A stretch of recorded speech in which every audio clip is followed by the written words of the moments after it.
Hello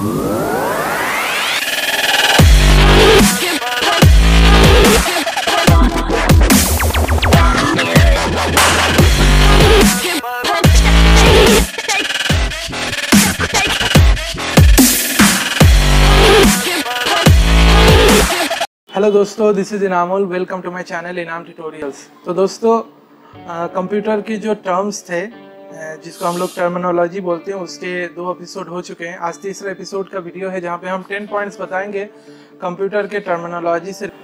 सबसे पहली बात, ये क्या है? देखिए, ये है और ये चेंज हो जाएगा। तो कंप्यूटर टर्मिनोलॉजी के तीसरे एपिसोड में आप सबको वेलकम है। हम आज 10 अलग अलग पॉइंट्स के बारे में डिस्कस करेंगे, जिसका ग्राफिक, इमेजेस या वीडियोस अगर उसमें रिक्वायरमेंट होगा तो आपको स्क्रीन पे दिख जाएगा।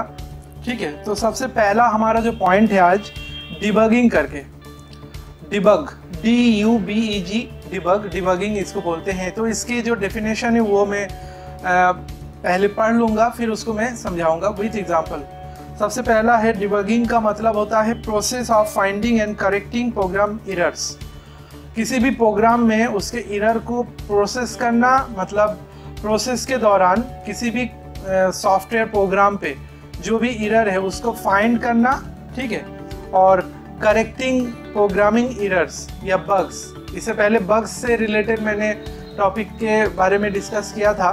तो किसी भी प्रोग्राम में जो भी प्रॉब्लम है, जो भी बग्स है या जो भी एरर है या जो भी छोटा मोटा प्रॉब्लम आ रहा है, उसको फाइंड करने का जो प्रोसेस होता है उसी को डिबगिंग बोलते हैं। तो मैं कोशिश करूंगा पिक्चोरियल या पिक्चर ग्राफिक के माध्यम से बताने का।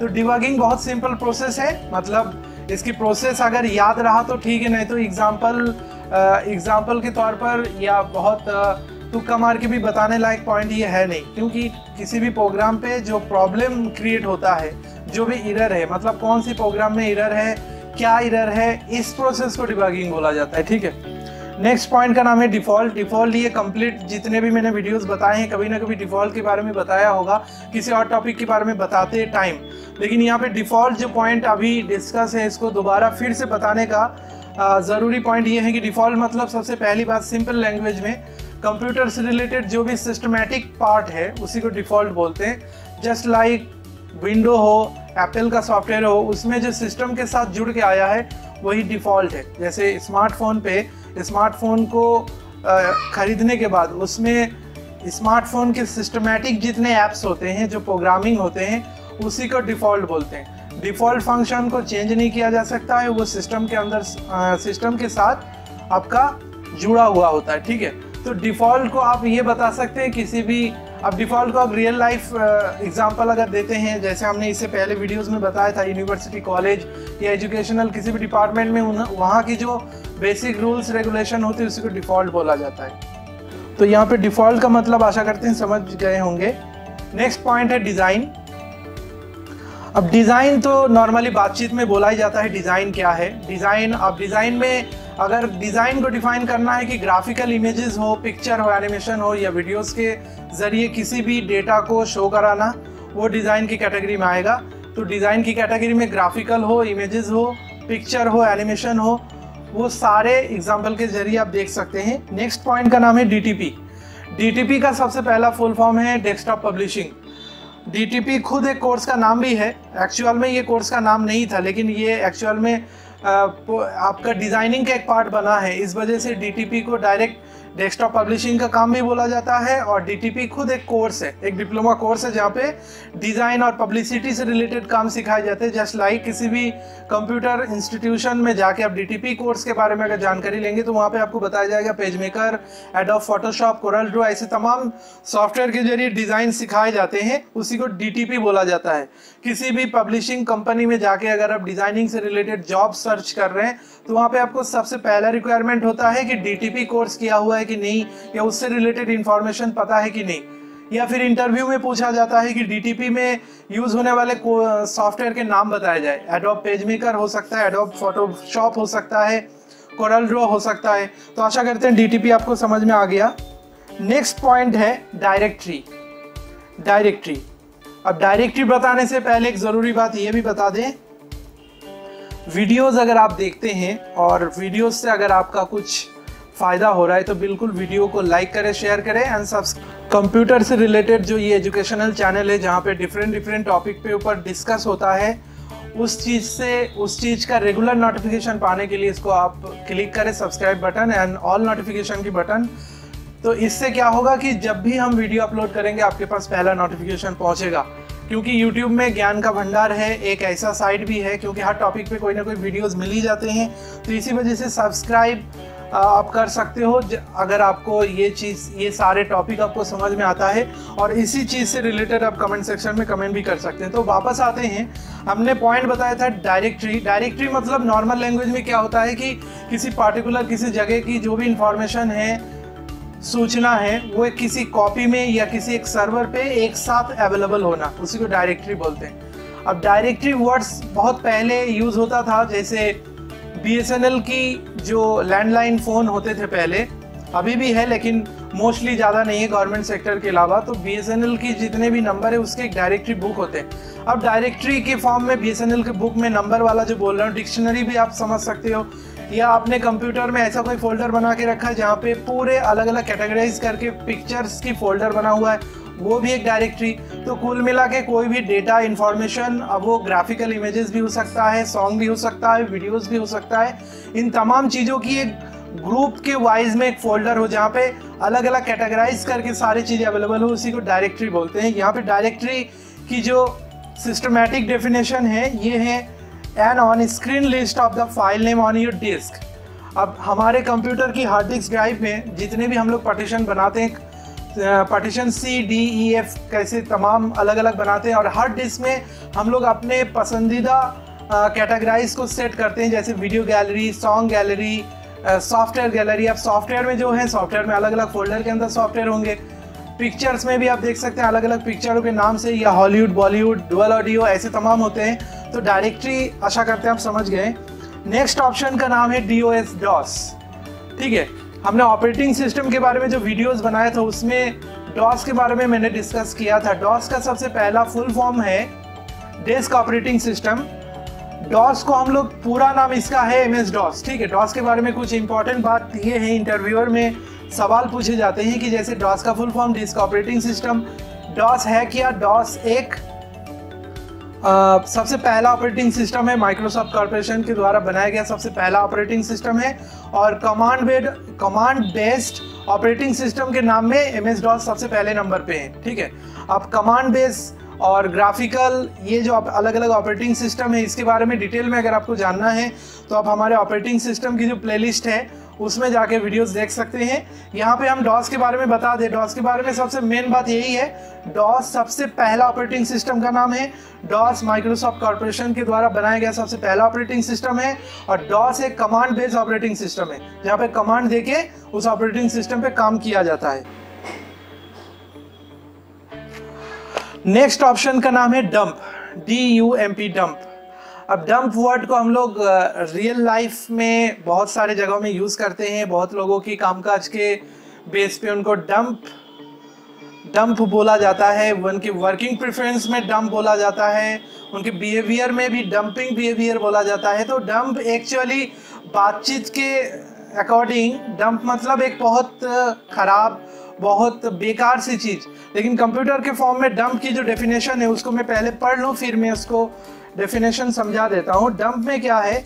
A process whereby the contents of all a part of primary storage are copied onto some secondary storage device or display on a printer or screen। अब यहाँ पे देखिए, डंप मतलब हमारे जो कंप्यूटर की स्टोरेज डिवाइस है, सेकेंडरी स्टोरेज डिवाइस और प्राइमरी स्टोरेज डिवाइस, जहाँ पे कुछ ऐसे कंटेंट है जो कि कॉपी हो जाते हैं। ठीक है, ओवरऑल अगर मैं बहुत आसान शब्दों में समझाऊँ, कंप्यूटर से रिलेटेड जितने भी टेम्पररी फाइल है, जो हाइड फाइल है, जो कि अनसपोर्टेड फाइल है, इन तमाम फाइलों को हम लोग डंप फाइल बोलते हैं। ठीक है, अब यहाँ पे हम कैटेगराइज करते हैं डंप फाइल। यहाँ पे हमको सिर्फ डंप मतलब डिस्कस करना है। तो डंप जो है, डंप फाइल भी हो सकता है, डंप सॉफ्टवेयर भी, सॉफ्टवेयर पार्टीशंस भी हो सकते हैं, क्योंकि जैसे हम लोगों के घरों में या किसी भी खुला जगह पे अगर रेगुलर उसकी साफ सफाई नहीं किया जाता है तो गंदगी धीरे धीरे आने लगते हैं। उसी तरह कंप्यूटर में टेम्पररी फाइल वगैरह क्रिएट होते रहते हैं जो कि हाइड भी रहते हैं और ऐसे नॉर्मली पता नहीं चलता। तो उन सारे चीज़ों को हमको डिलीट करना होता है जिससे कंप्यूटर हेल्दी रहे। कंप्यूटर स्लो होने का एक बहुत बड़ा रीज़न है कि कंप्यूटर में अनसपोर्टेड टेम्पररी फाइल बहुत ज़्यादा भर जाना, और इसको कोई रोक नहीं सकता क्योंकि कंप्यूटर में जितने ज़्यादा वर्क करेंगे उतनी ज़्यादा डम फाइल क्रिएट होते रहेंगे। ठीक है, डम फाइल को कैसे डिलीट करना होता है और कैसे उसको देखा जाए, कौन कौन सी डम फाइल है, कहाँ पे है, ऐसे तमाम ऑप्शन से रिलेटेड पूरा प्रैक्टिकल इंफॉर्मेशन विथ थ्योरी आपका हमारे लास्ट वीडियोस में है। ऑपरेटिंग सिस्टम और कंप्यूटर फंडामेंटल की प्लेलिस्ट वीडियोस में आप चाहे तो सर्च कर सकते हैं, और अगर आपको बाई चांस नहीं मिलता है तो कमेंट सेक्शन में कमेंट करें, लिंक आपको सेंड कर दिया जाएगा। नेक्स्ट ऑप्शन की तरफ आगे बढ़ते हैं। नेक्स्ट ऑप्शन है डीवीडी। अब डीवीडी के बारे में मैंने कंप्यूटर फंडामेंटल में बता चुका हूँ, लेकिन यहाँ पे फिर से थोड़ा सा बता देते हैं। डीवीडी का 2 फुल फॉर्म है, डिजिटल वर्सेटाइल डिस्क और डिजिटल वीडियो डिस्क। डीवीडी जो है एक एक्सटर्नल डिवाइस है कंप्यूटर का। अब यहाँ पे इंटरनल एक्सटर्नल का मतलब हम पहले बता दें, इंटरनल होता है अंदरूनी और एक्सटर्नल होता है जो बाहरी। तो डीवीडी सबसे पहली बार डीवीडी का फुल फॉर्म हो गया 2, digital versatile disc, digital video disc, और आपका डीवीडी जो है कंप्यूटर का एक्सटर्नल डिवाइस है। डीवीडी जो सीडी डीवीडी आपने नॉर्मली देखा होगा, पिक्चर फॉर्म में हम दिखाने की कोशिश कर रहे हैं। डीवीडी के यहाँ पे एक क्वेश्चन और आ जाता है कि डीवीडी की साइज कितने होते हैं। डीवीडी जो मार्केट में सैंपल ब्लैंक डीवीडी मिलता है वो 4.2 से 4.7 जीबी तक होता है, और बाकी किसी पार्टिकुलर अलग अलग कंपनी या किसी भी एजुकेशनल इंस्टीट्यूशन के तरफ से अगर कोई डीवीडी बनाया जा रहा है, एजुकेशनल वीडियो, या बहुत बड़े लेवल पे कोई सॉफ्टवेयर कंपनी डीवीडी में सॉफ्टवेयर प्रोवाइड करा रहा है, तो वहाँ पे डीवीडी कुछ 10 जीबी 12 जीबी ऐसे अवेलेबल हो जाते हैं, लेकिन वो बहुत एकाध है। लेकिन यहाँ पे मोस्टली जो ब्लैंक डीवीडी हम लोग यूज़ करने के लिए लेते हैं वो 4.2 से 4.7 जीबी का होता है। नेक्स्ट पॉइंट की तरफ आगे बढ़ते हैं। नेक्स्ट पॉइंट है इमुलेटर। ठीक है, इमुलेटर का क्या है? A program that permits one computer to execute the machine language instruction. अब इमुलेटर का जो भी डेफिनेशन है उसको बताने से पहले सबसे पहले मैं एक एग्जांपल दे देता हूँ। इमुलेटर को आप वैसे समझ सकते हैं, हमारे YouTube वीडियो में देखने वाले जितने भी बंदे हैं और इस वीडियो को आप जहाँ भी देख रहे हैं, नॉर्मली आपको पता होगा कि स्मार्टफोन से रिलेटेड जो भी एप्लीकेशन है उसको चलाने के लिए स्मार्टफोन के अलावा हमारे पास एक दूसरा एप्लीकेशन होता है जो कि कंप्यूटर में अवेलेबल है। ठीक है, कंप्यूटर में अवेलेबल मतलब उसको डाउनलोड करके सेट करना होता है, जिसका नाम क्या है? किसी को पता है वो नाम ये है ब्लूस्टैक्स। तो ब्लूस्टैक जो एप्लीकेशन है उसको जब हम लोग कंप्यूटर में इंस्टॉल करते हैं, उसको इंस्टॉल करने के बाद ब्लूस्टैक की जो पूरा स्क्रीन ओपन होता है उसमें हम पूरे स्मार्टफोन के जरिए उसको हर चीज़ चला सकते हैं। एक टाइम था जब एंड्रॉयड आया तो था मार्केट में, लेकिन बहुत ज़्यादा बाहर उतना फैला नहीं था, या बहुत थोड़ा महंगा होने की वजह से हर कोई ले नहीं पाता था। तो वहाँ पे ज़्यादातर यूज़र क्या करते थे, अगर किसी के पास कंप्यूटर है लेकिन स्मार्टफोन नहीं है तो वो कंप्यूटर में ब्लूस्टैक इंस्टॉल करके उसमें व्हाट्सएप चलाते थे, उसमें एंड्रॉयड एप्लीकेशन चलाते थे। तो यहाँ पे जो ब्लूस्टैक जैसे काम करता है उस पूरा प्रोसेस को आप ब्लूस्टैक, हालांकि विंडो के अंदर रह के ये काम कर रहा है, इसीलिए ब्लूस्टैक जो है एक इमुलेटर का काम करता है। ठीक है, और बाकी इस टॉपिक से रिलेटेड अगर कोई और डिटेल में चाहिए तो आप बिल्कुल कमेंट सेक्शन में कमेंट करिए, मैं उससे रिलेटेड अलग वीडियोस बनाऊंगा। क्योंकि मैंने यहाँ पे एग्जांपल बताना ही ज़्यादा ज़रूरी समझा, क्योंकि इमुलेटर मतलब एक ऐसा प्रोग्राम जो किसी दूसरे मेन प्रोग्राम के ऊपर रन करे और वो बिल्कुल अलग पैथ हो उसका। ठीक है, कहाँ विंडो और कहाँ एंड्रॉयड, लेकिन यहाँ पे ब्लूस्टैक दोनों चीज़ों को एक साथ होने में पॉसिबल करा रहा है। विंडो के अंदर विंडो आप प्ले करा सकते हो, जैसे विंडोज 7 है, विंडोज 7 के अंदर इमुलेटर के जरिए आप विंडोज XP भी चला सकते हो, विंडोज 10 भी चला सकते हो। लेकिन यहाँ पे बहुत सारे अलग अलग हार्डवेयर एंड सॉफ्टवेयर का रिक्वायरमेंट होता है। अगर सारे रिक्वायरमेंट आप फुलफिल कर पा रहे हैं तो आप बिल्कुल आप चला सकते हो। नेक्स्ट ऑप्शंस का नाम है FIFO, FIFO, first in first out. ठीक है, फर्स्ट इन फर्स्ट आउट। अब ये जो FIFO है, FIFO के साथ इसका एक दूसरा पार्ट होता है जो कि इसी के साथ ऐड है, लेकिन वो पॉइंट में नेक्स्ट एपिसोड में बताऊंगा। FIFO एंड LIFO, ये बोलने में भी मज़ा आता है और क्लासरूम में जब भी पूछा जाता है ज़्यादातर लोग पहला इंप्रेशन इनका यही होता है कि वो हंसते हैं। FIFO, LIFO, वाईफाई, लाईफाई, ऐसे तमाम सारे ऑप्शंस हैं।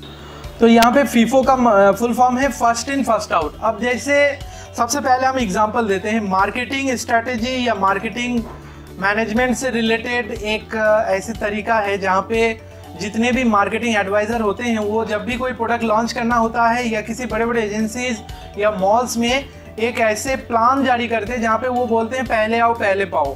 ठीक है, मतलब एज ए कस्टमर अगर आप पहले जाते हो, ऑर्डर करते हो, तो आपको बहुत सारे फैसिलिटीज़ प्रोवाइड कराए जाते हैं। तो यहाँ पे फर्स्ट इन फर्स्ट आउट का मतलब इस तरीके से आप समझ सकते हैं, जब भी हम लोग कंप्यूटर में कोई भी डेटा एक जगह से दूसरी जगह पे ट्रांसफ़र कराते हैं तो वहाँ पे डेटा को सिलेक्शंस को बेस बना के जैसे ट्रांसफ़र रेट उसका सेट होता है, मतलब दूसरी जगह पे हम पेस्ट कर रहे हैं, तो वहाँ पे जिस साइज़ से मेमोरी के साइज़ के अकॉर्डिंग वहाँ पे जो पहले प्रोवाइड या जो पहले जाने के लिए सेट होगा वो पहले प्रोवाइड हो जाएगा। जैसे एग्जांपल के तौर पर आप ऐसा कोई भी फाइल का एक ग्रुप कॉपी कर रहे हो और उसको पेस्ट करने दूसरी जगह, उस फाइल ग्रुप में MS Word, Excel, PowerPoint ऐसे तमाम छोटी छोटी फाइल है जो कि KB में आता है, फिर MP3 फाइल है जो MB में आता है, फिर बड़े बड़े सॉफ्टवेयर या कुछ एक आध मूवीज़ है। तो यहाँ पे ओवरऑल अगर देखें तो आपके पास 1-2 GB का मूवी होगा, 5-6 MB के MP3 फाइल होंगे और 16-17-20 KB का वर्ड फाइल या डॉक्यूमेंट फाइल होंगे। तो यहाँ पे जब भी आप सिलेक्ट करोगे तो सबसे पहले जो सबसे कम साइज वाली फाइल होगी वो सबसे पहले ट्रांसफ़र होगा और जो भारी फाइल होगा वो बाद में होगा। तो यहाँ पे क्या होता है, फर्स्ट इन फर्स्ट आउट। ठीक है, इससे रिलेटेड पूरा बहुत देर का लेक्चर्स होते हैं, क्योंकि फीफो लिफो अभी तो सिर्फ एक टॉपिकल चीज़ें हैं, समझाने के लिए हम बता दे रहे हैं, लेकिन फीफो और लिफो जो है BCA BSc computer science, BTech computer science में बहुत लॉन्ग इसकी लेक्चर होता है। ठीक है, तो यहाँ पे फिलहाल इतना समझ लीजिए, फाइल को जब भी हम लोग एक जगह से दूसरी जगह ट्रांसफ़र कराते हैं तो वहाँ पे फाइल के सिलेक्शंस के हिसाब से फाइल की जो भी डेटा रेट होता है ट्रांसफ़र होने का, जिससे वो फाइल वहाँ पे पहुँच जाए, तो उसको हम लोग फर्स्ट इन फर्स्ट आउट बोलते हैं। और बाकी दोस्तों लिफो वाला जो है last in first out, LIFO last in first out, इसके बारे में मैं नेक्स्ट एपिसोड में बताऊंगा। तो दोस्तों आप लोगों से फिर से रिक्वेस्ट है कि अगर आप फर्स्ट टाइम हमारे वीडियो देख रहे हैं और अगर आपको वीडियो समझ में आ रहा है तो बिल्कुल आप चैनल को लाइक करें, चैनल को आगे बढ़ने में अपना योगदान दें, चैनल को शेयर करें, और कोई भी क्वेश्चन हो या सजेशन हो उससे रिलेटेड आप कमेंट कर सकते हैं। और रेगुलर नोटिफिकेशन पाने के लिए मैंने बताया उसको सब्सक्राइब करें एंड ऑल नोटिफिकेशन की बेल को क्लिक करें। और इसमें जो भी एपिसोड अभी फर्स्ट, सेकेंड और थर्ड है, सारे एपिसोड में से कोई भी क्वेश्चन हो आप कमेंट सेक्शन में कर सकते हैं, या कोई भी सजेशन हो तब भी आप मुझे मेल या कमेंट कर सकते हैं। ठीक है, डिस्क्रिप्शन में सारे लिंक अवेलेबल है। तो नेक्स्ट अलग अलग पॉइंट्स के साथ फिर नेक्स्ट वीडियोस में मिलते हैं अलग एपिसोड में। तो आज इतना ही रखते हैं दोस्तों, थैंक यू सो मच।